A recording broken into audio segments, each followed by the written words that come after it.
Magandang umaga, kumusta po? Narito po ulit ang update natin para sa lagay ng ating panahon.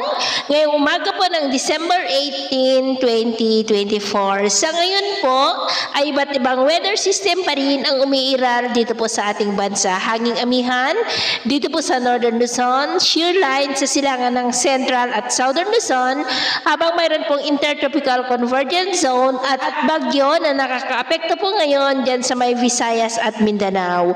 Ang bagyong Kerubin ay nasa layo po ngayon ng 309 km east ng Baganga sa may Davao Oriental. Nataglay po ang lakas ng hangin na umaabot po sa 55 km per hour.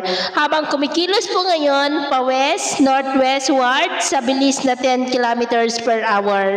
Posibleng hanggang sa Biyernes ay nandyan lamang sa silangang baybayin ng Mindanao at hindi naman po yan nakitaan na maging malakas na bagyo, pero asahan pa rin natin na magdudulot rin yan ng malalakas na mga pag-uulan sa ilang bahagi ng Mindanao at Kabisayaan, lalo na po kung mag-landfall na yan dito sa ating kalupaan bilang LPA o kaya po ay tropical depression. At ito naman ay pinapakita ng forecast model nating ginagamit hanggang po sa susunod na 2 linggo.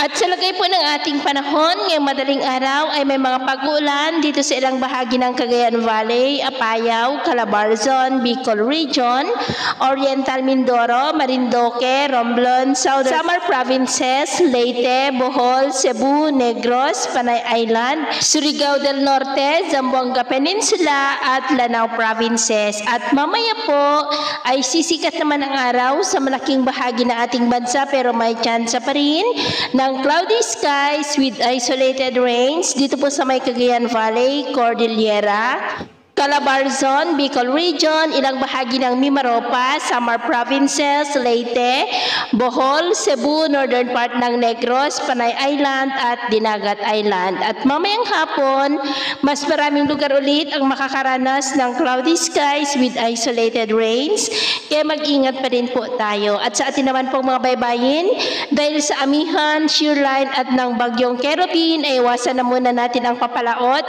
sa mga baybayin po ng extreme Northern Luzon Islands at silangang baybayin ng ating bansa, dahil ang mga alon po dyan ay posible na aabot hanggang sa 6 to 12 feet.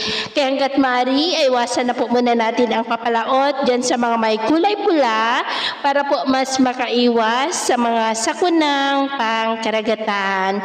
So yun po ang latest update natin sa araw na ito. Ako po muli si James na nagsasabing sa kahit na pagsubok po na darating sa ating buhay, huwag na huwag po tayong mawawalan ng pag-asa. Thank you and God bless.